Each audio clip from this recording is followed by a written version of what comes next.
안녕하세요. 오늘의 데일리 뉴스레터에 오신 것을 환영합니다. 1. 일본의 막대한 손실. 2. 도쿄는 어둠 속에 있다. 3. 한국의 도움을 요청하는 무성한 탐험. 한번 진실을 알아봅시다. 도쿄의 상당수 에너지를 공급하던 대형 화력발전소가 순식간에 화염에 휩싸이며 큰 폭발을 겪어야 했습니다. 도쿄 시내까지 폭발 소리가 들릴 정도로 큰일이라고 하는데요. 살아남은 것이 없을 정도로 처참한 지경의 화력발전소. 심지어 이번 일을 시작으로 일본 전역에서는 화재에 휩싸일 발전소들이 속출할 예정. 도도히 흐르는 강물 앞에 선 건물. 연기만 조용히 뿜어져 나오던 이 건물에서 심상치 않은 검은 연기가 뿜어져 나왔습니다.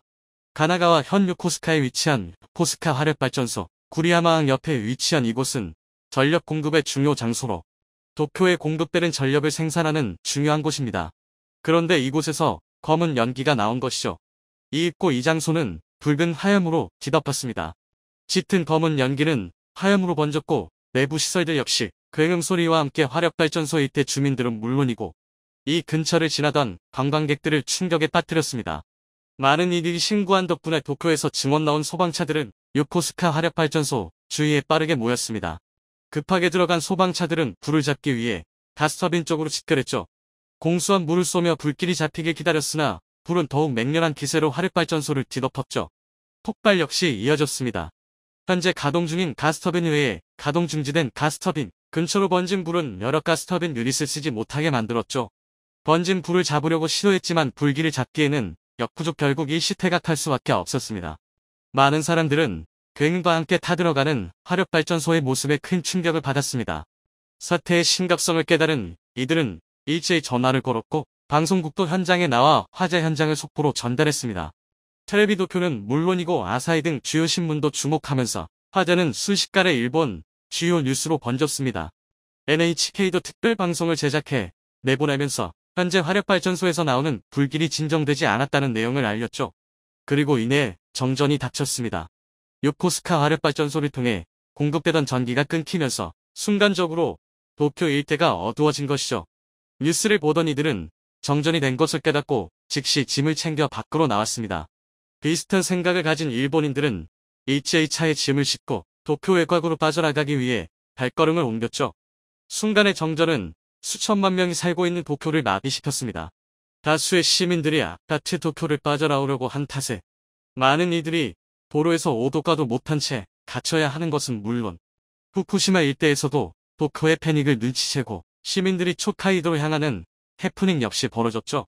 이미 여러 차례 지진과 화산 폭발, 홍수로 인해 위기를 직감한 이들, 일본인들은 누구보다도 빠르게 몸을 움직인 것이죠. 다행히도 정전은 금방 해소되었습니다. 치바와 가나가와 현에 위치한 화력발전소의 전력을 공급받아 도쿄 시내는 다시 불이 들어왔고 위기 상황이 해소된 것이죠. 하지만 요코스카 화력발전소는 좋은 결말을 맞이하지 못했습니다. 다행히 인명사고는 일어나지 않았으나 대부분의 발전소 설비가 불에 의해 제대로 기능을 하지 못했습니다. 가장 심각한 것은 전력 공급을 위한 가스터빈들이었죠. 가스터빈 1호기와 2호기 모두 화재로 인해 터빈 날개가 정상적인 기능을 하지 못할 정도로 망가졌습니다. 폐기 처분되어 있는 시설에도 불이 붙은 탓에 주요 운행 시설들도 화마에 휩싸여 고장났죠. 이 시설을 운영하던 일본 최대 발전회사 제라제라는 급하게 기자회견을 열고 현재 피해액만 10억 5천만 엔, 한화로 약 138억 5천만 원 정도가 직접적인 피해라고 밝히며 추후 정확한 피해액을 산출해 말씀드리겠다고 나섰습니다. 일본 정부는 이번 사태의 원인으로 무리한 가동을 원인으로 꼽았습니다. 전력 생산량을 맞추기 위한 과도한 가동이 오버히팅으로 이어지고 이게 화재를 일으키는 직접적인 원인이 되었다는 것이죠. 일본 전체 화력발전소 숫자는 대략 150개 정도로 도쿄 지역만 따져봐도 32개가 넘는 발전소가 밀집해 있어 과도하게 운영할 필요는 없는 상황이었는데요. 대체 요코스카 화력발전소는 왜 과도하게 운영해야만 했을까요? 가장 큰 요인은 에너지 공급망 체인이 무너지면서 이를 수입해 에너지를 공급하던 일본의 비용 부담이 생기면서 시작되었습니다. 상당수의 천연가스를 러시아로부터 공급받던 일본은 전쟁 이후 러시아산 천연가스를 받지 못하게 되면서 문제가 시작되었죠. 화력발전소를 움직이기 위해서 필요한 것은 탄소 기반 자원, 석유나 석탄, 천연가스와 같은 자원으로 증기를 생산해 이를 돌리는 작업이 선행되어야 하나 이를 가동할 수 있는 1차 탄소 기반 자원이 없어지면서 문제가 생겼죠. 공급망 다변화를 통해 다른 곳에서 수입한 석탄, 석유를 이용 급하게 돌리려고 했으나 정부가 정한 공급량 수준을 맞추기 위해선 무리하게 가동하는 것 외에는 방법이 없었죠. 그래서 요코스카 화력발전소는 일정의 차질이 생겨도 무리하게 돌릴 수밖에 없었던 것입니다. 하지만 가장 결정적인 요인은 바로 일본 자신에게 있었죠. 어리석은 판단이 스스로의 목을 조인 것입니다. 과거 일본은 제로 탄소 시대를 열겠다며 당당하게 선언 이를 위해 탄소 기반의 화력발전소와 원전 사업을 축소하고 친환경 에너지 기반의 사업을 추진하겠다고 나섰는데요. 2050년까지 탈탄소 사회를 건설하겠다고 밝힌 것입니다. 이를 위해 신재생에너지 설비에 100조 원을 투입하고 원자력 및 화력발전소 의존도를 40% 수준으로 낮추는 계획을 국민들에게 선보았습니다. 물론 이 계획의 허점은 분명했습니다. 일본이 선언한 것처럼 2050년까지 탄소 기반 에너지원을 모두 제거하려면 신재생에너지 비중을 88%까지로 올려야 하는 상황. 태양광과 풍력 등 가용할 수 있는 신재생에너지 가동률을 올린다고 해도 2050년까지 설비시설은 물론 안정적인 공급까지 장담할 수 없죠. 결국 정부는 지키지 못하는 약속을 내뱉고 이를 지켜야 했던 것인데요. 하지만 정부는 뱉은 약속을 지키기 위해 놀라운 일을 저지릅니다. 바로 겉으로 보이는 수치를 조작하고 뒤로는 몰래 화력발전소를 추가로 건설, 석유에너지원에 의존하자는 결정을 내린 것입니다. 실제로 일본 정부는 인도네시아와 필리핀 등지에 새로 건설되는 화력발전소 에너지를 몰래 수입해 일본 에너지에 충당하는 방식으로 눈속임을 하려고 했으나 이 사실이 NGO에 의해 발각. 그 외에도 화력발전소 가동률 수치를 조작하면서 눈속임을 하려고 했던 정황이 드러나면서 국제적인 망신을 섰어야 했죠. 외부적인 요인도 일본 정부의 계획에 방해가 되었습니다. 특히 우크라이나 러시아 전쟁으로 촉발된 차원안보가 일본의 석탄에너지원 수입에 걸림돌이 되었습니다. 몰래 다른 국가로부터 자원을 수입하려던 일본은 자원 비상이 걸린 국가들이 자원 수출을 금지하면서 그동안 몰래 하려던 짓들이 밝혀지게 되었죠. 가장 대표적인 사건이 바로 인도네시아 수출 금지 사건입니다. 호주는 물론이고 인도네시아로부터 석탄을 몰래 수입하던 일본은 인도네시아가 돌연 석탄 수출을 금지하자 발등에 불이 떨어졌습니다. 서둘러 현지 주재 일본 대사를 시켜 인도네시아 정부에게 수출 허가를 애원할 정도였죠. 매월 200만 톤의 석탄을 수입하는 일본은 귀국에 도움 없으면 망할 수 있다고 말하며 아시아 선진국이라는 오만함으로 가득 찼던 일본은 그 당당하던 모습을 내비치지 못하고 비굴한 자세로 있어야 했죠. 지진을 비롯한 일본의 천재지변도 일본의 눈속임 발각에 한몫했습니다. 후쿠시마현 앞바다에서 또 한 번 발생한 7.4 규모의 대지진 때문에 일본 발전소 전역이 흔들리면서 도쿄는 정전에 휩싸인 일이 있었는데요. 화력발전소가 제대로 운행할 수 없었기에 발생한 문제였습니다. 언론에서 현 에너지 공급 실태를 조사해본 결과 전력 공급 예비율이 3% 미만으로 떨어지는 일이 비일비재하고 이를 막기 위해 도쿄전력이 노력했다는 사실을 파악했죠. 내부와 외부의 악재로 인해 이를 수습하는 것도 어려운 것이 현실적인 상황이었습니다. 결국 일본은 두 손 두 발 들며 자신들의 눈속임 실태를 인정 석탄을 이용한 탄소 기반 에너지 생산 시설을 포기할 수 없다며 다시 과거로 돌아가겠다는 폭탄 선언을 하게 됩니다. 그러나 이 선언대로라면 일본은 더 큰 문제를 안게 되죠. 요코스카 화력발전소가 전력 수급을 맞추기 위해 과도하게 가동을 해야 했지만 시설이 노후화되지 않았다면 충분히 버틸 수 있었습니다. 문제는 2011년 대지진 이후로 일본은 신축 화력발전소 건립은 물론 개발에 돈을 투자하기보다 친환경 에너지 사업에 많은 돈을 투자했죠. 그 결과 대부분의 발전소들은 노후화된 상태 그대로 남겨진 상황. 뒤늦게 친환경 에너지로는 에너지 수급을 맞출 수 없게 폐기되거나 노후화된 발전소를 다시 재가동하며 에너지를 충당하려고 하나 이미 노후화가 진행된 가운데 과도한 작업량은 발전소 수명을 더욱 단축시키고 있습니다. 그래서 나온 최악의 결과가 요코스카 화력발전소 화재였죠. 시바현과 가나가와 현에 있는 발전소도 노후화가 진행되어 향후 비슷한 화재에 직면할 가능성이 높은 상황. 결국 일본은 문제 해결을 위해 근본적인 개혁이 필요합니다. 일본 의회는 정부의 책임 있는 조사와 후속 대책을 요구했지만 정부 입장에서도 뾰족한 방법이 없죠. 도쿄만이 아니라 발전소가 있는 곳들은 시한폭탄을 껴안고 살아야 하는 운명인 셈입니다. 이로 인해 일본은 한국의 화력발전소들에게 구호 요청을 보내고 있습니다. 일본은 현재 전력 공급에 큰 어려움을 겪고 있으며 이 문제를 해결하기 위해서는 북의 도움이 필요합니다. 그러나 일이 그렇게 간단하지 않습니다. 한국이 도와주려면 몇 가지 조건이 필요하다. 혼다에 이어 도요타까지 한국에게 손을 벌리자 일본이 뒤집어지고 있어 화제입니다. 현재 도요타는 LG 에너지솔루션 배터리를 받기 위해 협상을 진행 중에 있으며 이르면 연내 배터리 공급을 위한 MOU를 맺을 것이란 보도가 쏟아지고 있습니다. 파나소닉과 함께 한국을 잡으려던 계획이 수포로 돌아간 상황인데 한국에 의존할 수밖에 없는 충격적인 이유가 드러나 외신까지 크게 경악하고 있습니다.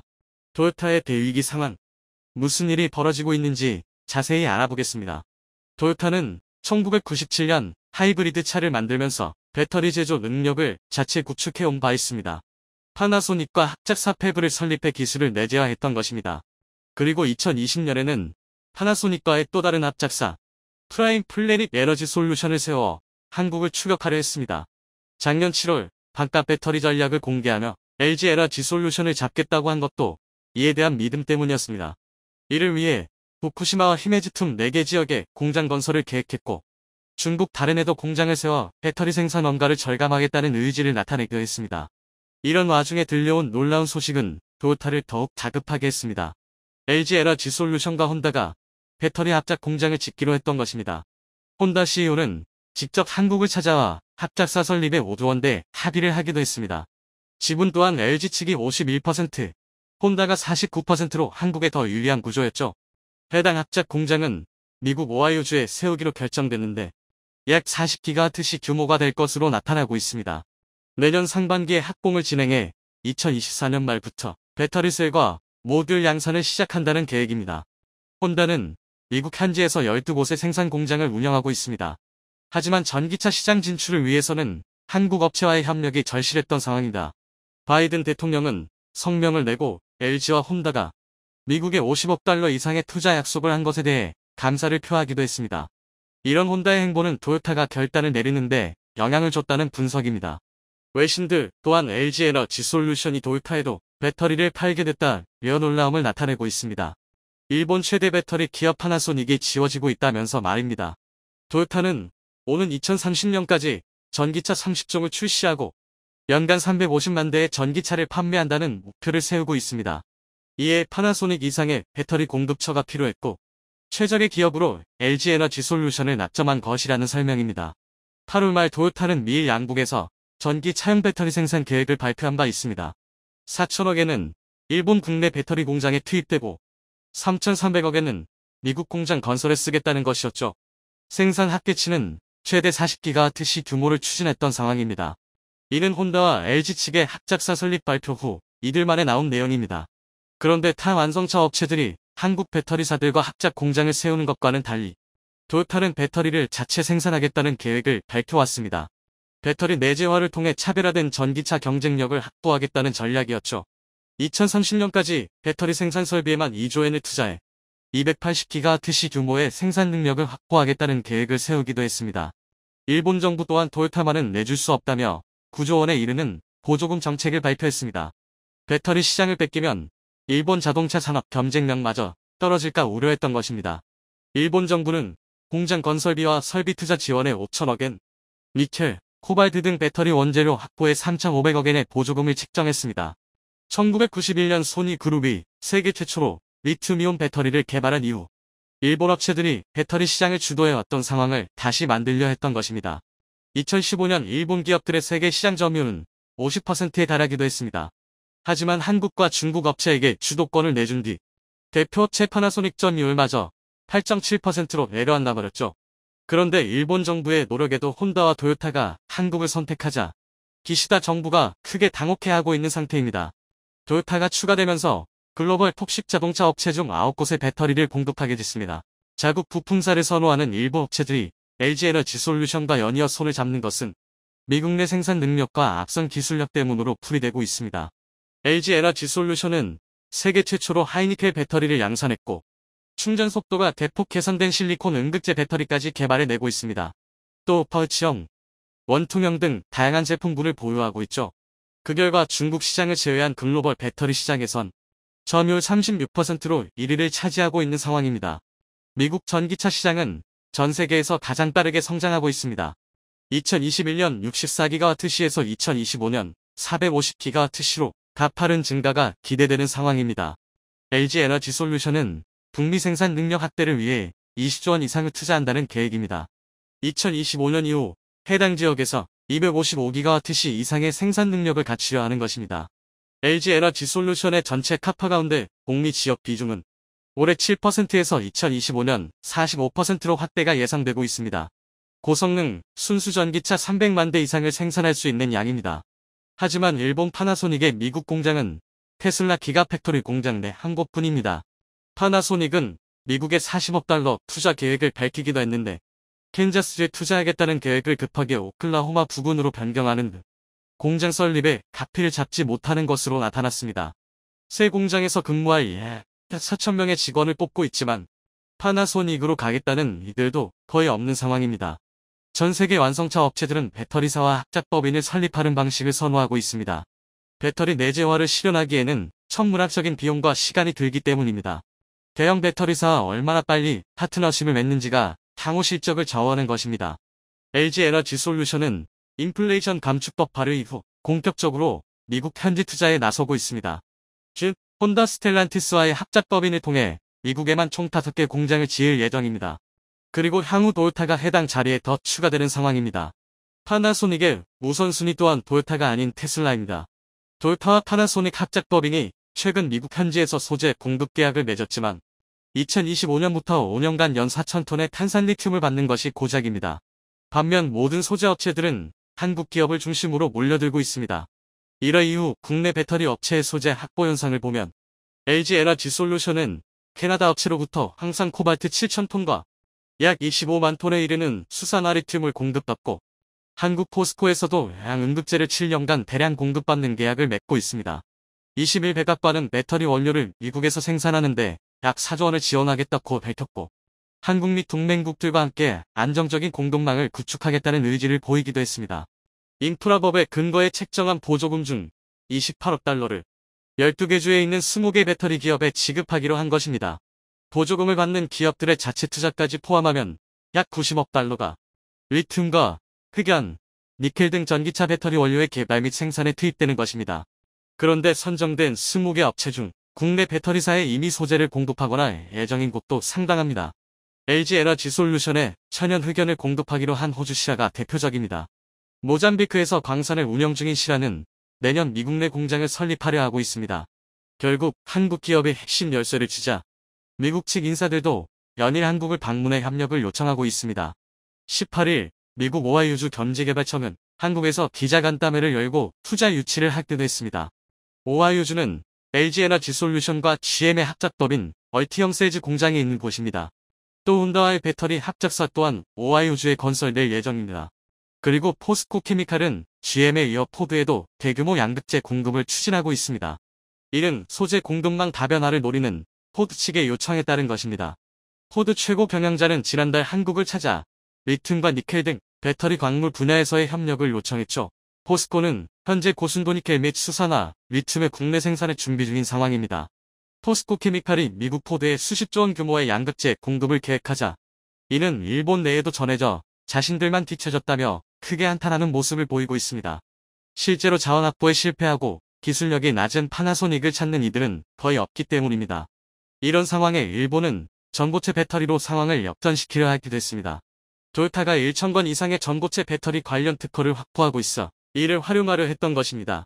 이는 전 세계 전고체 배터리 특허의 40% 규모입니다. 도요타는 작년 9월 세계 최초로 전고체 배터리차를 공개하기도 했습니다. 하지만 그뿐이었고 LG 에너지솔루션이 해당 기술력마저 능가해버렸죠. 상온에서 출방전 수명이 500회 이상인 전고체 배터리를 개발한 것입니다.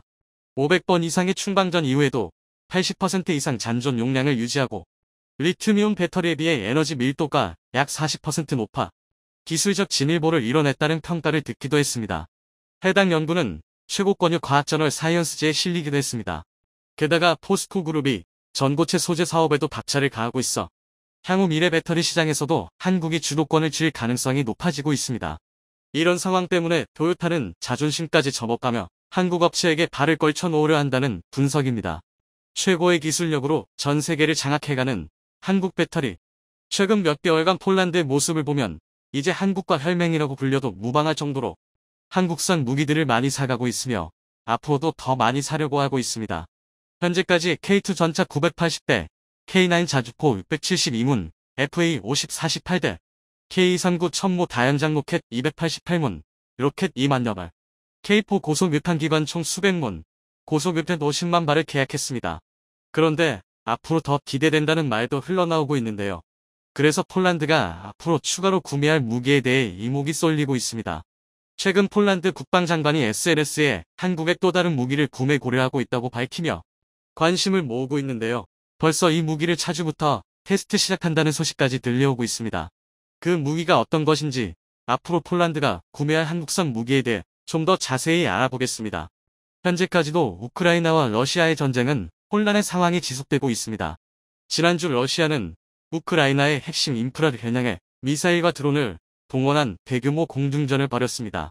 이미 무기가 바닥난 러시아는 이란산 자폭 드론을 사용해 한 번 더 논란이 되고 있는데요. 미국 등 서방은 러시아군이 이란에서 공급받은 공격용 드론으로 민간 목표물 등에 대한 무차별 공습을 가하고 있다고 비난했습니다.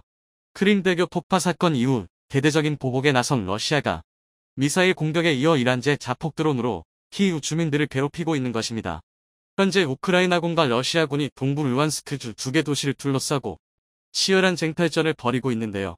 보도에 따르면 루안스크 주지사는 이날 텔레그램 채널을 통해 현재 가장 뜨거운 전장은 루안스크의 스바토베와 크레민나 지역이라며 러시아군은 해당 지역에 심한 포격을 가하고 있다고 밝혔습니다.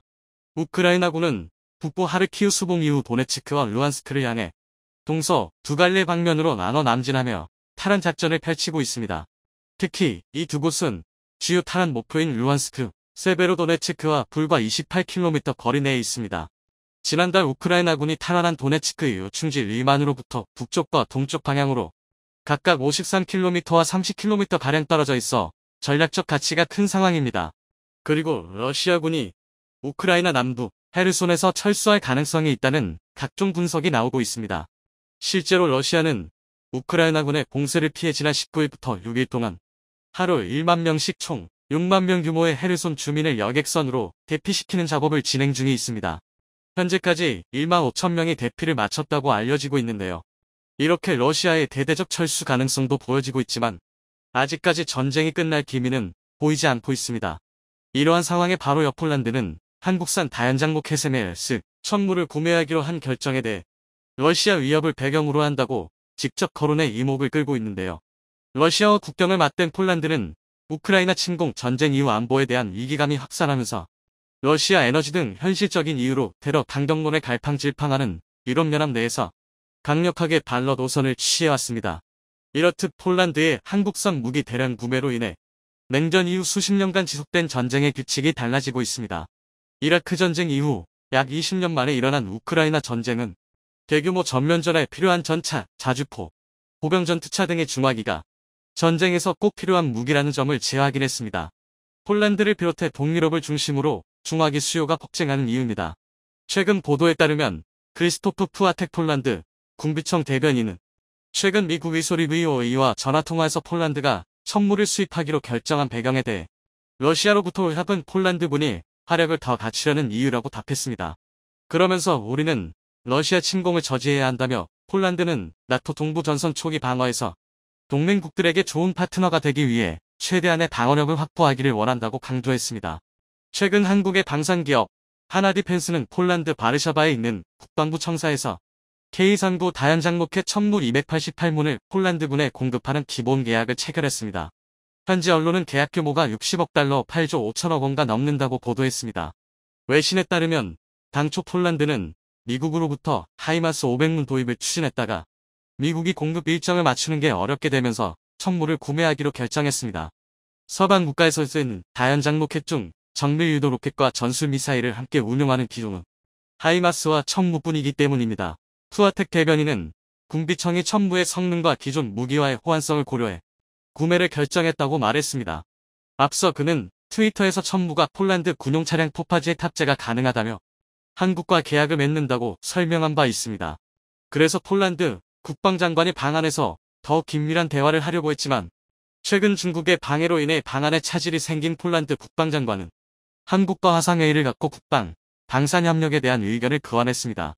부하시차크 장관은 애초 한국을 찾아 천무 계약식을 진행하고 자주포와 전차 출고식에 참석할 예정으로 알려졌으나 중국으로부터 전용기 연공 통과 승인을 받지 못하면서 출발 직전 방한을 취소하는 황당한 일을 겪었습니다.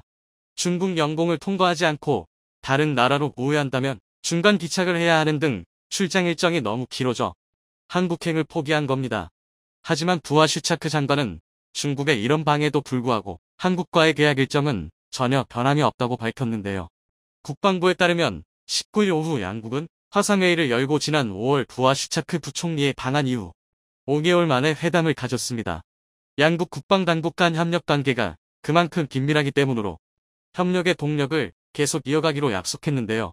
또 양국 간 방산 분야 협력이 원활하게 추진되고 있음에 만족을 표명하면서 앞으로 협력 범위를 지속해서 확대해 나가기로 했습니다. 이어 폴란드군 현대화와 전력 증강을 위한 방산 협력이 양국의 호혜적이라고 평가하며 지난 8월 9월 체결된 K2 전차, K9 자주포, FA-50 경공격기 수출 계약이 정상적으로 이행될 수 있도록 긴밀히 공조하기로 했습니다. 부하 슈차크 장관은 천무를 포함한 제반 계약 체결이 한국산 무기체계에 대한 신뢰에서 비롯됐다며 계약 이행을 위한 한국 측 지원 약속의 사의를 표명했습니다. 더불어 양국 군 간 군사 교육 훈련 등 포괄적 교류 협력을 확대하기로 했습니다. 폴란드가 이처럼 한국에 대한 무한한 신뢰를 보여주는 것은 그에 해당하는 이유가 있었습니다. 바로 계약한 지 2개월 만에 계약한 초도 물량이 폴란드로 곧 출고된다는 놀라운 소식이 나온 것입니다. 방산업체 하나디펜스와 현대로템은 폴란드와 계약한 K9 자주포와 K2 전차 납품을 이날 시작했습니다. 특히 폴란드의 긴급한 요청에 따라 지난 8월 1차 실행계약 체결 이후 2개월 만에 무기를 출하한 것인데요.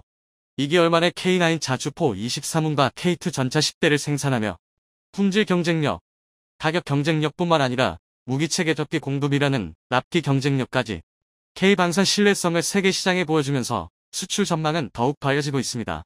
먼저 현대로템은 이날 창원 공장에서 폴란드로 수출하는 K2 전차의 첫 출고를 기념하는 K2 전차 폴란드 게필러 출고식을 열었습니다. 최근 차세대 전차 도입 계획을 발표한 폴란드는 무한 구형 전차를 신속하게 대체하기 위해 한국에서 생산되는 K2 전차 180대를 우선 인도받기로 했는데요. 이날 초도 출고되는 K2 전차는 총 10대로 나머지 전차 물량은 2025년까지 폴란드에 순차적으로 인도될 예정입니다. 그리고 하나디펜스도 K9 자주포 23운에 대한 납품을 시작했습니다. 하나디펜스는 이번 출하식을 시작으로 2026년까지 폴란드에 K9 자주포를 차려 납품할 예정입니다. 현재 세계 8개국으로 수출되는 K9 자주포는 폴란드 2차 실행계약 협상도 가시권에 들어오게 되었는데요. 이번 출하식에서는 폴란드로 납품할 K9 자주포 23운을 모두 전시한 가운데 최근 미국 국방부의 해외 의존성 능시험 FC 대상 장비로 선정된 다북 정무인 차량 아륜 스매시 무인 주행으로 선두에 서고 K9 자주포, K10 탄약운 반장갑차, 천무 발사대와 탄약 운반차, K77 사격 지휘 장갑차, K21 장갑차, 카프 장갑차, 30mm 차륜형 대공포와 비호부카비 퍼레이드를 진행하며 참석자들의 이목을 집중시켰습니다. 이와 함께 한화에어스페이스의 누리호 엔진과 KF-21 엔진, 항하의 유도탄, 하나 시스템의 다기능 레이더 등 다양한 제품군을 전시하며 육상, 해상, 항공, 우주까지 전 방산 분야를 아우르는 한화의 방산 역량을 소개하였습니다. 이 자리에서 한화그룹과 폴란드 간의 파트너십을 지속적으로 강화하기 위한 의지를 표명했습니다. 그런데 K9 출고식 며칠 후 폴란드에서 곧바로 하나디펜스, 레드백 장갑차도 도입 검토하겠다고 밝히면서 또 한 번 놀라움을 더하고 있습니다.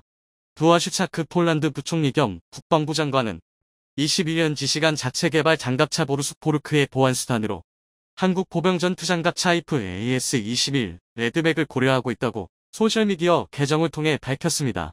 부하 슈차크 장관은 레드백 테스트를 시작했다고 덧붙이고 보르숲과 레드백의 사진을 첨부했습니다. 폴란드 정부는 지난 몇 달간 레드백 도입을 검토한 것으로 전해졌지만 이렇게 장관이 직접 나서 레드백 도입과 관련해 공개 언급한 것은 처음입니다. 장관이 언급한 테스트 시작은 레드백의 폴란드 현지 시연을 가리키는 것으로 보이는데요. 관계자들에 따르면 시연은 다음 주에 열릴 것으로 알려졌습니다. 폴란드 정부는 오는 25일 예비시험, 26일 본시험을 거쳐 내달부터 하나디펜스 측과 실무 협상에 들어갈 예정입니다. 폴란드는 자체적으로 보르숲을 개발 중이지만 보르숲은 경량 장갑차였어. 중형 장갑차 수요는 별도라는 게 방산업계의 설명입니다. 부하 슈차크 장관이 트윗에서 보르숲의 보안수단이라고 밝힌 것도 이 때문입니다. 특히 러시아의 우크라이나 침공 이후 유럽 각국에서 험지 돌파 능력이 뛰어난 궤도형 장갑차, 방호력을 갖춘 전투 차량에 대한 관심이 커지고 있습니다. 레드백은 이런 시장 동향에 맞아떨어지는 차세대 보병 전투 장갑차로 평가됩니다. 레드백은 5세대 보병 전투 장갑차로 복합 소재 고무궤도, 특수 방호 설계, 아이언 비전 헬멧 전시 기능, 능동 위상 배열 레이더 이사 이용 아이언 피스트 능동 방어 체계, 상태 감시 시스템 뭉스 등 신기술을 대거 적용했습니다. 능동 방어 체계는 적의 대전차 미사일 공격을 먼저 감지하고 무력화시키는 기능입니다. 아울러 대전차 미사일 발사가 가능한 하이브리드 포탑을 장착하고 30mm 두포, 7.62mm 기관포가 탑재되며 열상 위장막을 두르면 열상 감시 장비 탐지와 열추적 미사일 공격을 회피할 수 있는 스텔스 장갑차로 변신할 수 있습니다. 이와 같이 한국은 엄청난 방산 무기들을 폴란드 및 유럽에 수출하며 세계 시장을 노비고 있습니다.